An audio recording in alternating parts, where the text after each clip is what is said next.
नमस्कार दोस्तों, बीपीएससी और हम पर आज हम लोग नार्को टेस्ट के बारे में बातें करेंगे। बहुत ही चर्चित मुद्दा है अभी आजकल। समाचारों में आप भी रोज़ सुनते होंगे, देखते होंगे और पढ़ते होंगे कि नार्को टेस्ट किया गया है आफ्ताब पूरनवाला का श्रद्धा मर्डर केस को लेकर, जिसकी कि बहुत ही विभत्स ये घटना अंजाम दिया है। तो उसी के बारे में लिव इन रिलेशनशिप से भी रिलेटेड है। तो उसमें आफ्ताब पूरनवाला का जो नार्को टेस्ट किया गया है उसके बारे में पढ़ेंगे। हमें उस टॉपिक को नहीं जानना है कि क्या इवेंट क्या था। हम ये देखेंगे कि नार्को टेस्ट जो किया गया है ये एक्चुअली है क्या और किस प्रकार किया जाता है, और क्या संविधान में इसके लिए किस तरह के प्रावधान है, और क्या यह संवैधानिक है या गैर संवैधानिक है। हो सकता है इसमें करंट अफेयर से रिलेटेड कुछ क्वेश्चन आ जाएं, या फिर डायरेक्टली इसी से ना पूछे और इसको इंक्लूड करते हुए हमें कुछ लिखना पड़ जाए। तो इसके लिए हमें ज़रूरी है कि इसकी डेप्थ में हम इसको जान लें। ठीक है, तो नार्को टेस्ट क्या है? नार्को टेस्ट हाल ही में श्रद्धा मर्डर केस के चलते नार्को टेस्ट का मामला काफ़ी चर्चा में आ गया है, जिसमें आफ्ताब पूरनवाला का नार्को टेस्ट कराया गया है। तो क्या है यह नार्को टेस्ट और क्या इसकी वैधता है, आइए आज इसी पर हम लोग बातें करते हैं। तो क्या है नार्को टेस्ट? नार्को परीक्षण का प्रयोग किसी व्यक्ति से जानकारी प्राप्त करने के लिए किया जाता है जो या तो उस जानकारी को प्रदान करने में असमर्थ होता है या फिर वो उसे उपलब्ध कराने को तैयार नहीं होता। दूसरे शब्दों में, यह किसी व्यक्ति के मन से सत्य निकलवाने के लिए प्रयोग किया जाता है। ठीक है, अगर कोई सही बात नहीं बताना चाह रहा है, हमें जानकारी से गुमराह कर रहा है, तो पुलिस उस व्यक्ति का नार्को टेस्ट कराती है ताकि सच्चाई का पता लगाया जा सके। अधिकतर आपराधिक मामलों में नार्को परीक्षण का प्रयोग किया जाता है, हालांकि बहुत कम ही ऐसा देखा गया है, किंतु यह भी संभव है कि नार्को टेस्ट के दौरान भी व्यक्ति सच न बोले। हालांकि ऐसा कम ही होता है कि व्यक्ति सच न बोले नार्को टेस्ट के दौरान भी, लेकिन ऐसा होता है कि नार्को टेस्ट से गुजरने के बावजूद इंसान साफ झूठ बोल जाता है। ठीक है, और उसकी सच्चाई पकड़ में नहीं आने पाती है। इस टेस्ट में व्यक्ति को ट्रुथ सीरम इंजेक्शन के द्वारा दिया जाता है, जिससे व्यक्ति स्वाभाविक रूप से बोलता है। वो स्वाभाविक रूप से बोलता है, उसे यह पता नहीं होता कि वो सच बोल रहा है या झूठ बोल रहा है। ऐसा बोल करके वो फंस रहा है या नहीं फंस रहा है, इस बात की उसे जानकारी नहीं होती, क्योंकि वह अर्ध बेहोशी की हालत में होता है, और इस हालत में इंसान में तर्क वितर्क करने की क्षमता थोड़ी सी कमजोर पड़ जाती है, जिसकी वजह से वह जो भी बोलता है ऐसा माना जाता है कि वह सच भी बोल रहा है। ठीक है, तो नार्को विश्लेषण एक फोरेंसिक परीक्षण होता है जिसे जांच अधिकारी, मनोवैज्ञानिक चिकित्सक और फोरेंसिक विशेषज्ञ की उपस्थिति में किया जाता है। भारत में हाल के कुछ वर्षों से ही ये परीक्षण प्रारंभ हुए हैं, किंतु बहुत से विकसित देशों में वर्ष 1922 में मुख्य धारा का भाग बन गए थे, जब रॉबर्ट हाउस नामक टेक्सास के डॉक्टर ने एस्कोपोलामिन नामक ड्रग का 2 कैदियों पर प्रयोग किया था।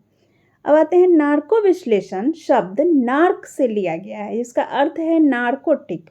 हर्सले ने पहली बार नार्को शब्द का प्रयोग किया था। 1922 में नार्को एनालिसिस शब्द मुख्य धारा में आया, जब 1922 में रॉबर्ट हाउस टेक्सास में एक ऑब्स्टेट्रिशियन ने स्कोपोलेमाइन नामक ड्रग का प्रयोग 2 कैदियों पर किया था। नार्को परीक्षण करने के लिए सोडियम पेंटोथॉल, सोडियम एमेटल इथेनॉल, बार्बिचरेट्स, स्कोपोलअमाइन, टेपाजेमैन आदि को आसुत जल में मिलाया जाता है। परीक्षण के दौरान व्यक्ति को सोडियम पेंटोथॉल का इंजेक्शन लगाया जाता है। व्यक्ति को दवा की मात्रा उसकी आयु, लिंग, स्वास्थ्य और शारीरिक परिस्थिति के आधार पर दी जाती है। यदि परीक्षण के दौरान अधिक मात्रा दे दी जाए तो वह कोमा में भी जा सकता है या उसकी मृत्यु भी हो सकती है। परीक्षण में प्रश्नों के उत्तर देते हुए पूरी तरह से व्यक्ति होश में नहीं होता है, और इसी कारण से वह प्रश्नों के सही उत्तर देता है, क्योंकि वह उत्तरों को घुमा फिरा सकने की स्थिति में नहीं होता है। ठीक है, इस ड्रग के प्रभाव में न केवल वह अर्ध बेहोशी की हालत में चला जाता है, बल्कि उसकी तर्क बुद्धि भी कार्यशील नहीं रहती। वह व्यक्ति जो एक तरह से सम्मोहन अवस्था में चला गया होता है, वह अपनी तरफ से अधिक कुछ बोलने की स्थिति में नहीं होता, बल्कि पूछे गए सवालों के बारे में ही कुछ बता सकता है। यह भी माना जाता है कि नार्को टेस्ट में व्यक्ति हमेशा सच ही उगलता है। हालांकि बहुत कम ही ऐसा होता है, किंतु फिर भी उस अवस्था में भी वह झूठ बोल सकता है एवं विशेषज्ञों को गुमराह कर सकता है। अब देखिए विश्व में इसका क्या प्रयोग होता है।